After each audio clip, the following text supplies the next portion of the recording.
Hi అండి. అందరికీ నమస్తే. అందరూ ఎలా ఉన్నారు? చూసారా ఈరోజైతే మన గార్డెన్‌లోని వర్షానికి మొక్కలైతే ఎంత హెల్తీగా ఉందో. అందరూ కూడా ఇప్పుడైతే ఈ వందనాలైతే పెట్టుకుంటారు కదా ఎక్కువగా. ఇదైతే చూడండి మన దగ్గర ఉన్నాయి. వంకాయ మొక్కలైతే ఇంకా చాలా బాగుందనమాట. అందుకని నేనైతే ఇంకా వీటినైతే తీయకుండా అలానే ఉంచేసాను. కొన్ని బీర మొక్కలైతే తీసేసి విత్తనాలు అయితే కొన్ని అయితే పెట్టుకున్నాను అనమాట. అయితే ఈరోజు ఏమైందంటే చూడండి, ఈరోజు ఇలా మేడ మీదకి వస్తే బీరకాయ అయితే నేను విత్తనాల కోసం అని ఉంచేసాను.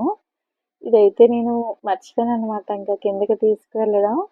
చూడండి వర్షాలకైతే ఇలాగా తడిచిపోయి విత్తనాల్లో నుంచి ఇలా మొక్కలన్నీ కూడా వచ్చేసింది. నేనైతే ఇదే ఫస్ట్ టైం అనమాట ఇలా బీరకాయలోంచి మొక్కలు రావడం చూడడం.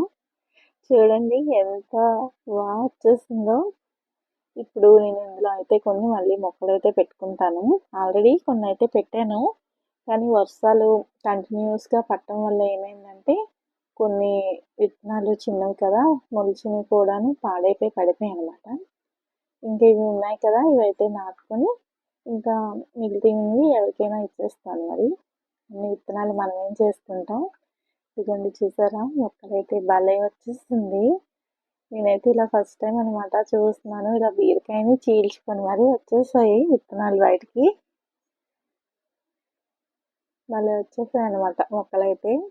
ఇవన్నిట్లో కొన్ని అయితే నాటుకున్నాము. నాటుకొని మిగతా ఎవరికైనా కావాలంటే కింద మా ఇంటి దగ్గర ఇచ్చేస్తాను. భలే వచ్చేసాయి కదండి. నేనైతే ఫస్ట్ టైం చూస్తున్నాను అనమాట. మీకు ఎప్పుడైనా ఇలా అయ్యిందా? కామెంట్ చేయండి. చూడండి ఎంత బాగుందో మొక్కలైతే. వీటి వేర్లకి ఏమీ డ్యామేజ్ కాకుండానే తీస్తున్నాను. అలాగే మట్టిలో కూడాను ఈ వేర్లకి ఏం డ్యామేజ్ కాకుండా పెడుతున్నాను మరి. ఎలా వస్తాయో అయితే తెలీదు. ఎందుకంటే బీర మొక్కలు ఒక దగ్గర నుంచి తీసి వేరే దగ్గర నాటితే అంతగా రావు కదా! మరి ఇవైతే మరి ఇలా నాటుకున్నాను. వస్తుందో లేదో తెలీదు. వర్షాలు పడుతున్నాయి కదా! వస్తుందనేసి అయితే అనుకుంటున్నాను. నాకైతే భలేగా అనిపించింది ఇలాగా బీరకాయలో నుంచి ఇలా మొక్కలు వచ్చేయడం. భలే వచ్చేసింది చూడండి. బీరకాయ అంతాను ఓపెన్ చేస్తాను. మొత్తం అంతా కూడా ప్రతి గింజలోంచి మొలకైతే వచ్చేసిందనమాట. అసలు ఈ కాయలని ఎలా మర్చిపోయానో కూడా తెలీదు. పైనే వదిలేసాము. ఇలా వర్షానికైతే నానిపోయింది బాగా. ఇంకా ఓపెన్ చేసి చూస్తే చూడండి మొత్తం మొలకలనమాట లోపల ఇంకాను. కొన్ని పెద్దవైపోయింది. పైకున్నవన్నీ లోపలికున్నవన్నీ చిన్న చిన్న మొలకలైతే వచ్చేసింది. నాకైతే భలే అనిపించింది ఇది చూడగానే. చూసారా ఇక్కడైతే వర్షానికి వాటర్ లిల్లీస్ అయితే వచ్చేసిందనమాట. నేనైతే ఈ మొక్కలు చూద్దామనేసి వచ్చాను పైకి.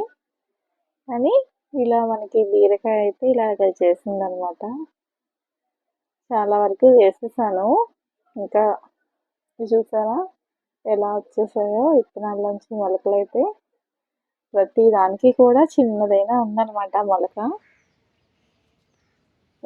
ఇదైతే బరబటి మొక్క.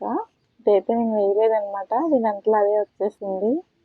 మనకైతే బరబటీలు కూడా స్టార్ట్ అయిపోయింది చూస్తున్నారా. వీటి ఫ్లవర్స్ కూడా భలే వస్తున్నాయి పెద్దవి. ఈ వర్షాలకి నేనే సరిగా పైకైతే రావట్లేదు. ఈ ప్లేస్లో లాస్ట్ టైం బీరపాదు ఉండేది కదా తీస్తాను. మళ్ళీ అయితే ఇక్కడే వేసాను అనమాట. చక్కగా ఎదిగిపోయింది మొక్క అయితే. బరబటి మాత్రం భలే పొడుగ్గా వస్తుంది. మనం వేయకుండా వస్తే భలే ఉంటుంది కదండి. భలే వచ్చేసింది. ఇక్కడ ఇంకేమో ఇది ఈ మొక్క కూడా దానంతలో అదే వచ్చేసింది ఇక్కడ వర్షాలకి. నేనేమో కాకరకాయ మొక్క అనుకుని అలానే ఉంచేసాను. సరే వచ్చింది కదా అని. తీరా చూస్తే వీటి కాయలు చూడండి ఎలానో వస్తున్నాయన్నమాట.